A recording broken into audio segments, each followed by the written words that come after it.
Պարոն Ռուբինյան, Սովետի ժամանակ Հայաստանի ԿԳԲ-ը մի հատ գնդապետ կար, Նալբանդյան,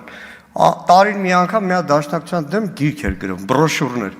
ուղղակի զարմանում եմ, կարող այդ բրոշյուրները ձեր գրադարանում կան, բայց բարեկամաբար ուզում եմ ասել մի բան, իրոք բարեկամաբար ուզում եմ ասել մի բան, որպես Ռուբինյան ազգանուն կրող, ես ձեր փոխարեն այսօր այս ամբիոնից ելույթ չէի ունենա այդ դաշնակցության դեմ ծամծմված ինչ-որ թեզեր առաջ չէի բերի, Գերական եմ ասում, գետինը կմտնեի, որտև այսօր այս դալիճում նստած մարդը Ադրբեջանի պահանջով հողին հավասարեցրեց ձեր հայրիկի իմ հարգելի Կարապետ Ռուբինյանի, նրա ընկերների, զինակիցների, մեր ժողովրդի ամբողջ պայքարի արդյունք Հայաստանի անկախության հռչակագիր։ Մենք առիթ դեռ շատ կունենանք այս բոլոր թեմաներով խոսել։ Հիմա քննարկում ենք Կառավարության գործունեության հաշվետվությունը։ Ես զուտ ասեմ, որ ելույթի իրավունք չունեմ, թե չէ կպատասխանեի, հետո մի օր քննարկենք, ելույթ շարունակենք։ Հետո խոսենք, զրուցենք։ Հիմա քննարկում ենք կառավարության գործունեության հաշվետվությունը, մի քիչ զարմանալի է, էլի Նիկոլ Փաշինյանի գործունեությունը չէր, ոնց որ թե կառավարության, բայց ինքն է ներկայացրել։ Ամեն դեպքում, իբրև նախաբան, վերջին շրջանում Նիկոլ Փաշինյանը շատ է խոսում կրթվելու մասին, ես կարծեմ հարցը պատասխանին ասեց, թե դուք վունդերկինդներ եք, չէ, վունդերկինդները ձեր շարքերում էին, ուսանողական նստարանից տանում նախարարի տեղակալ էիք նշանակում ու տարբեր պաշտոնների։ Գիտեք, կրթվել միշտ պետք է, պարտադիր է, բայց բաներ կա, որ կրթվում են փոքր տարիքում, մանկապարտեզում, տանը, դպրոցում, օրինակ այդ փոքր տարիքում են սովորացնում, որ գիտես, տղամարդը կնոջ առաջ գլխարկը հանում է բարևելու, լինի ենթական նախարար, լինի ԿՊ-ական Արուսյակ Մանավազյան, թե որևէ գյուղի հարգելի տատիկ։ Դա փոքր ժամանակվանից է գալիս, 40-50 տարեկանում դժվար թե արդեն սովորեն։ Ճիշտ ասած երկու բաժին է, ինչից սկսեմ, երեկվա Նիկոլ Փաշինյանի զեկույցից, թե կառավարության գործունեության այս զեկույցից, երկու բաժնով։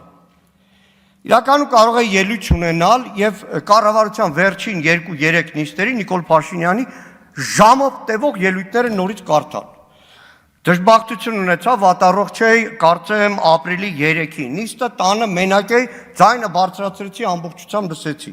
Թեզը հետեւյալն է. ժողովուրդ ոչ մեկ իր տեղը չի, սանտեխնիկը տեղը չի, տաքսիստը տեղը չի, ուսուցիչը տեղը չի, տնօրենը տեղն է, բախի պետք է ինքը տեղը լինի։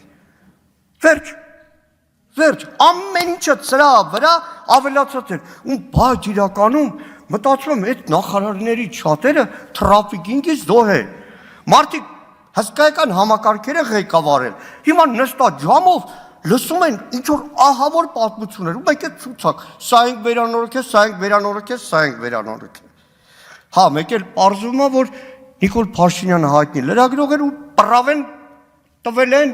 Արի հարգանս թե պրոստացել են շարույթ փորձանքից հեռու։ Լավ, ԿՊ պատգամավորները երբ որ բանակի թալանից խոսում են, հասկանում եմ ամեն անգամ Մելքոնյան Գագոյին փուրն է տալիս, բայց Արմեն Խաչատրյանը ու ափսոս է։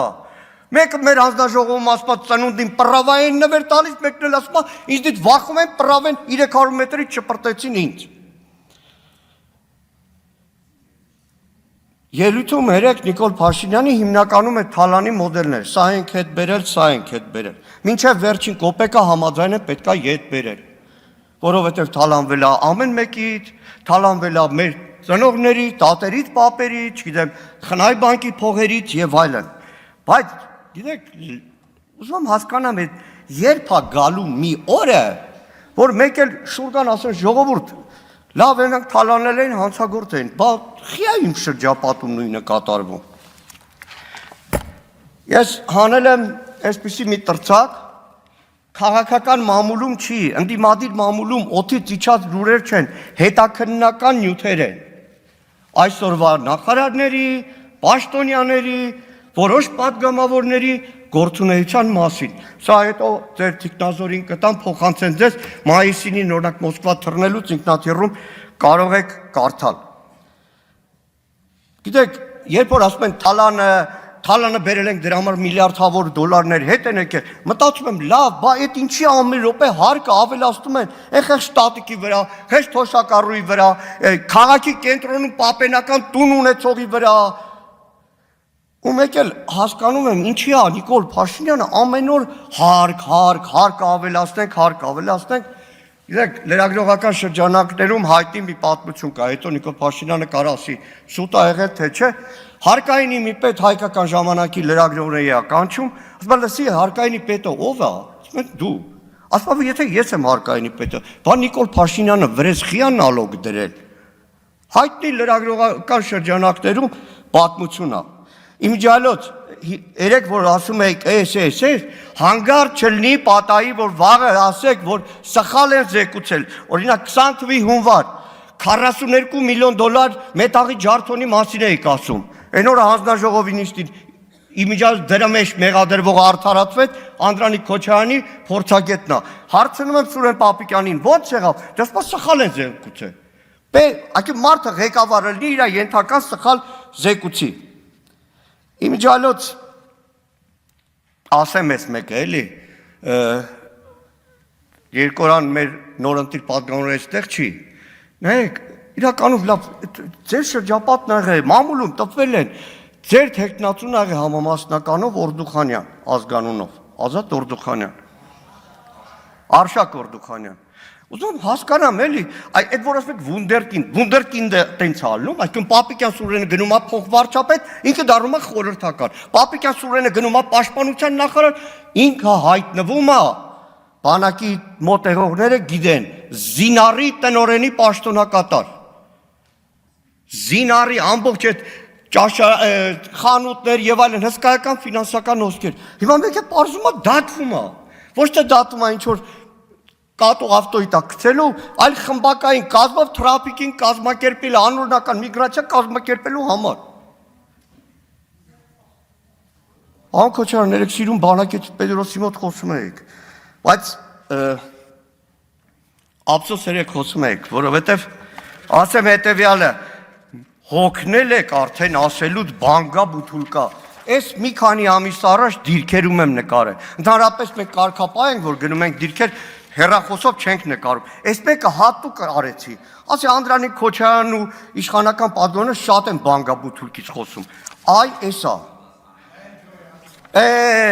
էսա, ու գիտեք իշնա,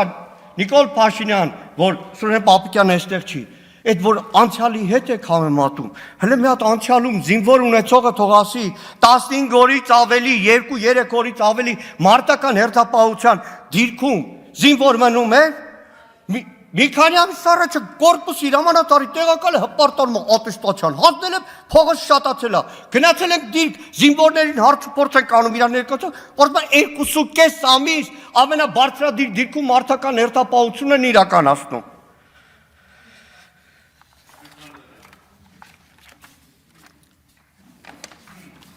Գալով զեկուցին շատ բան կար այս զեկուցում, որ կարող է անդրադառնալ զինված ուժերին, բայց դիմում եմ գեներալներին, սպաներին, երեք Նիկոլ Փաշինյանը Հայաստանի Հանրապետության զինված ուժերը կոչեց որպես պետական ադրիպուտ ու Հայաստանի անկախության թիվ 1 երաշխավոր չհամարեց, որը Հայաստանի Հանրապետության սահմանադրության դեմ է, 14-րդ հոդված նշում է մեր զինված ուժերի առաքելությունը, ֆունկցիաները, բանակի հետ կապված։ Լավ ժամանակս քիչ է։ Նայեք, զինծառայողների հպարտանում են ատեստացիա հանձնել 13,000-ը։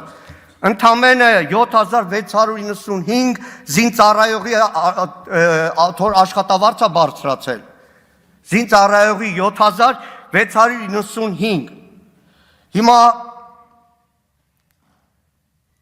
զինված ուժերը ոնց են աշխատել։ Մի տարի առաջ Սուրեն Պապիկյանին հարց եմ տվել, այն փառքի սրահները, որ հանել եք զորամասերից, երբ եք վերականգնելու, պատասխանել են 24 թվին։ 25 թվի հունվարին հարցնում եմ, ինչ եք արել, ասում եմ 0 բան։